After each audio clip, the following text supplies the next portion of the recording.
Well, good evening everybody, my name is Zero and we are back with another History Buff Reacts video. Now the last videos actually seem to do relatively well and I actually quite enjoyed doing the reaction to it, so I thought, you know what, let's do some more. Why not, let's do some more.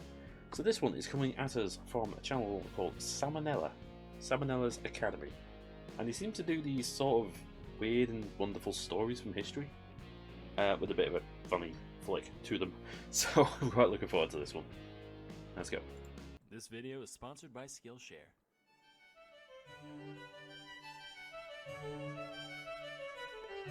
World War II's unluckiest ship, the William D. Porter.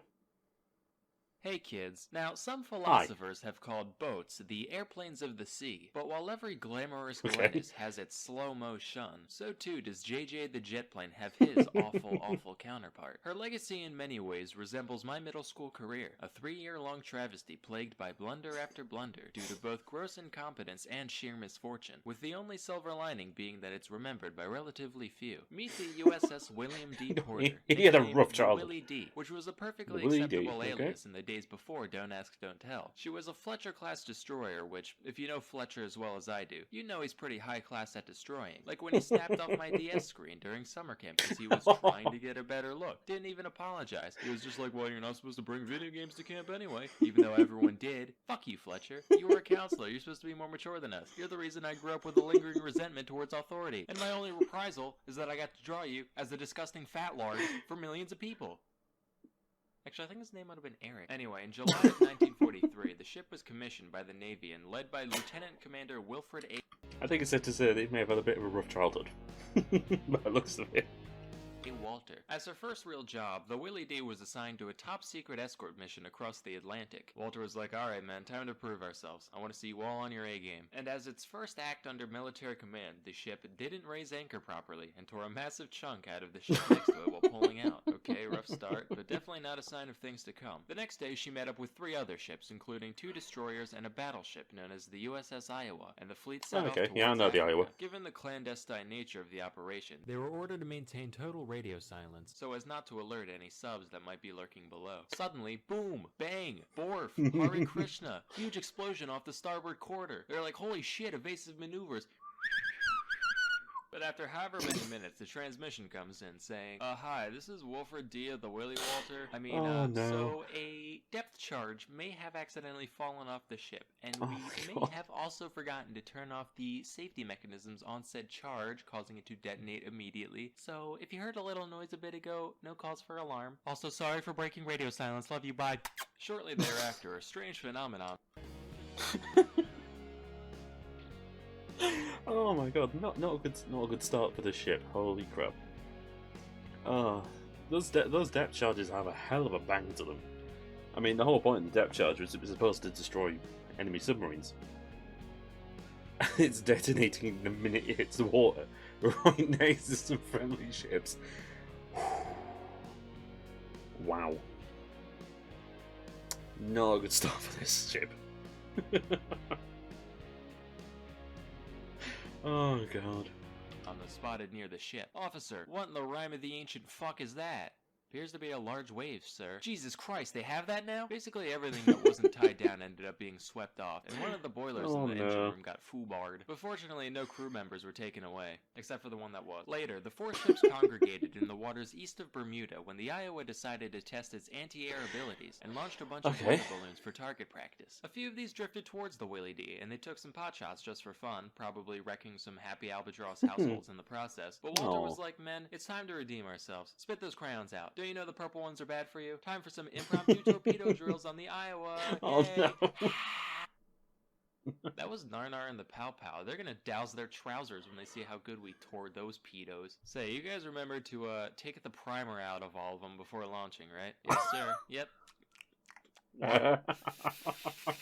Fortunately, the Iowa didn't really have much valuable cargo that could be damaged in the event that the torpedo struck.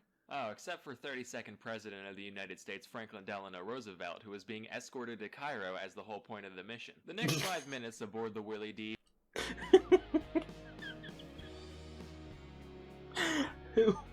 Who in their right mind knowing Oh no!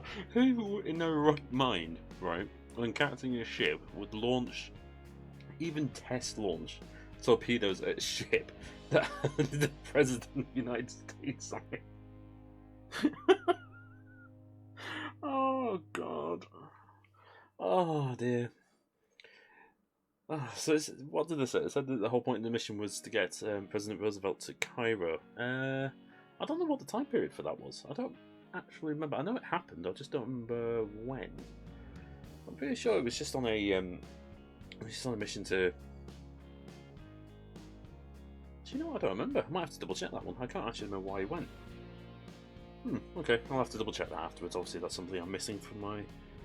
Something I either don't remember or just straight up don't know. Interesting, okay. Were just total fucking chaos. Humid sacks of rice, hogs and bats sniffing each other, massive stereos. Commander, we really should radio them. No! I am not breaking any more rules! Do the flashy light thing! Hey, incoming signal from old Iron Brains, a yuck. They're saying they're, going to reverse at full speed? What? Shit off a bowsprit, this ain't working! Fine, call 'em! FaceTime, Uvu, I don't give a hoot! The transmission arrived in the nick of time, and the torpedo detonated a safe distance away in the Iowa's wake. Of course, that didn't stop the entire crew of the Willie D from being arrested for, you know, shooting a torpedo at the president. Well, yeah, Dawson, that's the what I was thinking. earlier, was initially sentenced to 14 years hard labor, till FDR came out and was like, no, it's okay. Boys will be boys. But we are sending you and the rest of Carnival Cruise Line to Alaska, where there's fewer things to ruin by being yourself. Get it, Carnival Cruise Line? Because you're the worst. And also clowns. So they kicked... That's pretty forgiving for a president. You know, a ship's firing torpedoes at the ship that you're on to... You know, you're on a mission. You're on a mission to Cairo. I don't know, maybe it's a peace mission. I generally don't remember. It might be a peace mission or something. One of your ships in your little group decides that he's going to test torpedoes by firing them at you. Fully explosive, you know. Prime is not removed. You know, they are armed and ready to destroy. And instead of, like, getting them done for it, he just goes, boys will be boys, just, we'll send you somewhere where you can't destroy so much. That's very forgiving for a president. Imagine doing that today, bloody hell. I'll be shot on the spot. For a while in the Aleutians, otherwise known as the tale of the pregnant rat that makes up Alaska. This went on mostly without incident, a concerningly well detailed drawing. An officer's home during a New Year's Eve party, and a sailor got drunk and decided to fire off one of the 5-inch guns for a laugh. Ended up sending a bunch of his geranium straight to hell where they belong. Other than that, smooth sailing. Then they hung out at the Philippines for a bit before Central Command was like, "Alright, looks like you smooth skins are ready for actual missions again. Except you're going to clown college." And the Willie D was sent to the Battle of Okinawa under the leadership of some guy named Charles. Here they actually did some worthwhile stuff until June 10th, 1945, when a kamikaze began to dive towards them. They weren't able to shoot it down, probably because it wasn't American, but it crashed in the water some ways away. They were like, phew, crisis averted, turned their attention elsewhere, unintentionally driving right over where the bomber landed. The plane was like, the hell? Oh, shit, that's right. Bonsai. About 3 hours of desperate repairs went by before the order to abandon ship was given, and miraculously, every crew member made it out alive by the time the ship sank, just 12 minutes later. So it just goes to show, everything has its silver lining. Everyone on the dipship gets to live, every filthy Chuck E. Cheese ball pit has a delicious prize at the bottom, and the vast nexus of pointless diversions we call the internet actually has a couple productive things to do on it too. Sponsor time! Skillshare is an online learning community with over 25,000 classes in design, business, technology, and more. Alright, we'll hold it there. Wow.